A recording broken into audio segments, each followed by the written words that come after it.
बिस्मिल्लाहिर्रहमानिर्रहीम। इय्याक नअबुदु व इय्याक नस्तईन।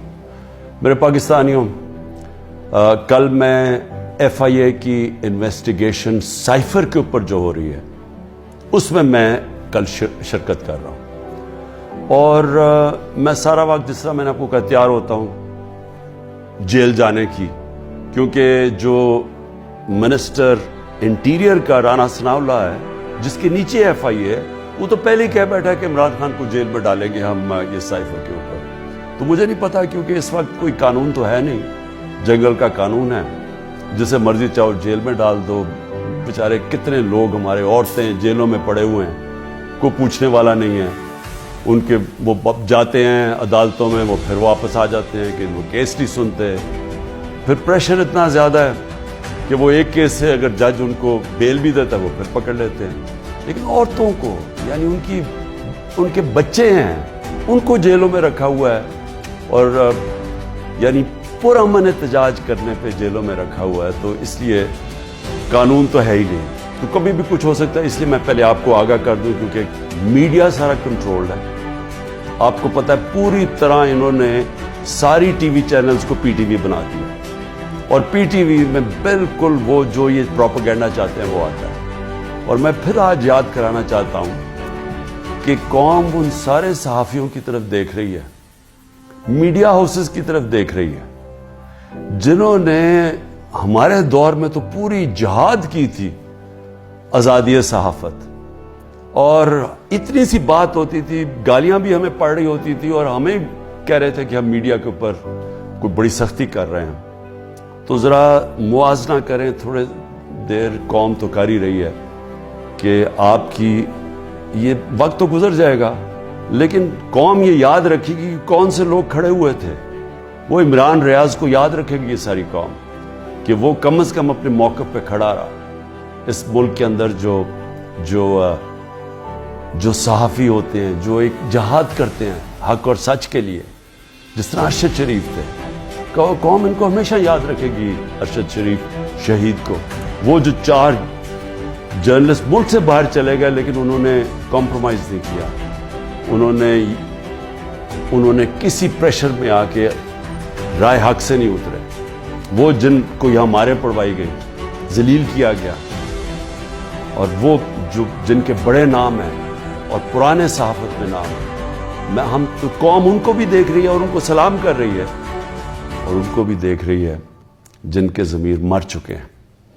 तो मैं FIA का जरा आपको समझा दूं कि ये केस है क्या। ना तो अभी तक मुझे कोई क्वेश्चनर मिला है कि ये मेरे से क्या पूछना चाहते हैं, तो मेरी कोई तैयारी नहीं है। लिखा ये हुआ कि जी अपने साथ डॉक्यूमेंट्स लेके आए। मुझे यही नहीं पता कि आपने पूछना क्या, तो डॉक्यूमेंट्स में क्या लेके आऊं। और फिर से मैं ये कह दूं कि आपके इंटीरियर मिनिस्टर तो फैसला कर बैठा है, वो तो जज, जूरी, एक्सिक्यूशन है कि जेल में डाल रहे इसको। तो आपके लिए इशू है क्या? साइफर, फिर से मैं आपको याद करा दूं, साइफर होता क्या है? एक खुफिया जो कम्युनिकेशन होती है, खुफिया जो पैगाम भेजा जाता है, पाकिस्तान के एम्बेसडर्स जो फॉरेन ऑफिस को पैगाम भेजते हैं, वो एक खुफिया कोड के मुताबिक भेजते हैं, उसको साइफर कहते हैं। तो वो जो साइफर होता है, ये बड़ा ज़रूरी है आपने समझना, वो वाकई उसको सीक्रेट रखना, उसको खुफिया रखना बहुत ज़रूरी है।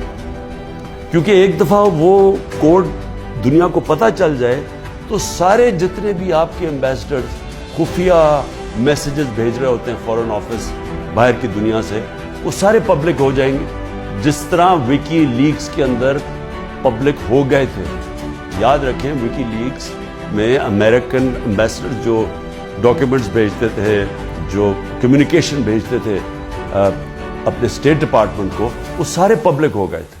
और उसमें कई इंकशाफ हुए, जिसमें देखने वाला है जो पाकिस्तान के अंदर हमारे सियासतदान वो क्या बातें कर रहे थे एम्बेसडर से, वो भी देखने वाले हैं कि कितने दोगले थे। और उन्होंने, मैं ये अल्लाह का शुक्र है, मैं ये कहता हूँ, उन्होंने कहा कि एक आदमी है जो हमारे से बात करता है, वो पब्लिक से करता है। बाकी उन्होंने कहा बाकी जितने पॉलिटिशियन हैं वो हमें कुछ कहते हैं, पब्लिक में जाके कुछ कहते हैं। बहरहाल, तो वो साइफर को सीक्रेट रखना बड़ा अहम है। तो क्या इमरान खान ने वो जो साइफर जो कोड थी उसको पब्लिक किया?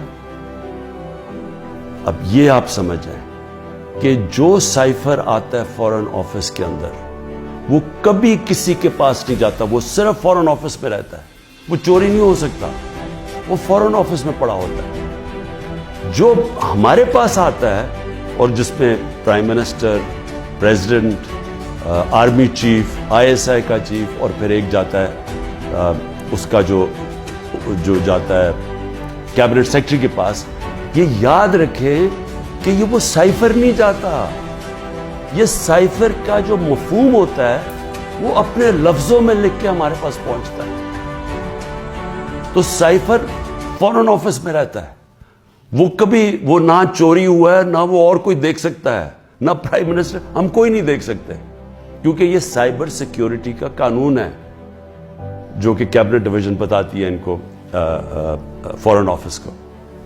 تو پہلے تو یہ سائٹ پہ کر دیں کہ سائفر کا جو کوڈ تھا وہ کبھی بھی پبلک نہیں ہوا, کسی نے نہیں وہ دیکھا بشمول پرائم منسٹر کے, ہم نے کسی نے نہیں وہ دیکھا. ہمارے پاس وہ آیا کہ وہ سائفر کے اندر ایمبیسڈر اسد مجید اور ڈونلڈ لو نے کیا بات چیت کی, وہ ہمارے پاس آیا. اب سب کے لیے وہ میں نے بڑے احتیاط سے اس کو جب میرے سامنے آیا تو بڑے ہم نے احتیاط کی. کیا کیا ہم نے؟ سب سے پہلے اس کو فیصلہ کیا آپس میں کہ ہم یہ پبلک نہیں, ابھی اس کے اوپر بات نہیں کریں گے, کیونکہ OIC کی کانفرنس تھی پاکستان میں 22 اور 23 مارچ کو, تو سائفر آ چکا تھا 6 مارچ کا. ہم نے اس کانفرنس کی وجہ سے ہم چپ کر کے بیٹھے کیونکہ باہر سے منسٹر آ رہے ہیں اور شور میں جاتا ہے اس کا, تو ہم نے کہا ملک کو نقصان پہنچے گا. حالانکہ جو سائفر کے اندر چیزیں ہیں وہ میں آپ کو بتاؤں, اس سے بڑا نقصان ملک کو کیا پہنچنا تھا کہ پوری سازش ہوئی گورنمنٹ گرانے کی, رجیم چینج. 27 تاریخ کو میں نے جلسے میں جو ایک کاپی لہرائی وہ سائفر نہیں تھا, جو سائفر کے اندر پیغام تھا تو وہ میں نے بتایا. اور میں نے تب بھی محتاط رہا, میں نے یہ نہیں بتایا کہ میں نے کہا یہ بڑا سینسٹیو ہے, میں نے لکھ کے بتایا کہ میں صرف کوئی غلط بات نہ کہہ دوں, کیونکہ انٹرنیشنل ریلیشنز ہے, ہماری دوسرے ملکوں کے ساتھ تعلقات ہیں, وہ نہ خراب ہو جائے. اس کے بعد میں نے کیبنٹ میں رکھا, کیبنٹ کے سارے ممبرز کو بتایا گیا کہ یہ سائفر آیا ہے, اور یہ سمجھ لیں کہ یہ کتنی بڑی اس ملک سے, میں سمجھتا ہوں کہ یہ کتنی بڑی ملک کی توہین ہوئی کہ ایک باہر کا ایک آفیشل وہ پاکستان کے ایمبیسڈر کو کہہ رہا ہے کہ اپنے پرائم منسٹر کو اگر تم نے نہ ہٹایا, ووٹ آف نو کانفیڈنس, جو پھر سے میں یاد کرا دوں کہ ابھی آئی نہیں تھی, تو پاکستان کے لیے مشکلات ہوں, اور اگر اس کو ہٹا دیا تو سب کچھ معاف ہو جائے گا. یہ تھا سائفر. اور جو ایمبیسڈر تھے, پھر سے میں آپ کو بتا دوں, اسد مجید, انہوں نے لکھا اس میں کہ میرے خیال میں تمہیں اس کے امریکہ کے خلاف ان کو پروٹیسٹ کرنا چاہیے, ڈیمارش کرنا چاہیے کہ یہ کبھی اس طرح کی زبان استعمال نہیں ہوتی, ایسی دھمکی نہیں دی جاتی. میں پہلے کیبنٹ میں رکھتا ہوں, پھر 28 مارچ کو نیشنل سیکیورٹی کاؤنسل میں رکھتا ہوں, اور وہ نیشنل سیکیورٹی کاؤنسل میں سارے سروس چیف ہوتے ہیں. جنرل باجوہ تھے وہاں, ایئر چیف تھے ادھر, نیوی کے چیف تھے, جوائنٹ چیف آف سٹاف تھے, ہمارے ساری کیبنٹ کے سینئر ممبرز تھے, فورن آفس کے سیکرٹری بیٹھے ہوئے تھے. اور اس میں کیا فیصلہ ہوتا ہے کہ ہمیں جس طرح ایمبیسڈر اسد مجید نے ریکمینڈ کیا, ہمیں ڈیمارش کرنا چاہیے, ہمیں امریکہ کو پروٹیسٹ کرنا چاہیے کہ یہ آپ نے ہمارے اندرونی معاملات میں مداخلت کی.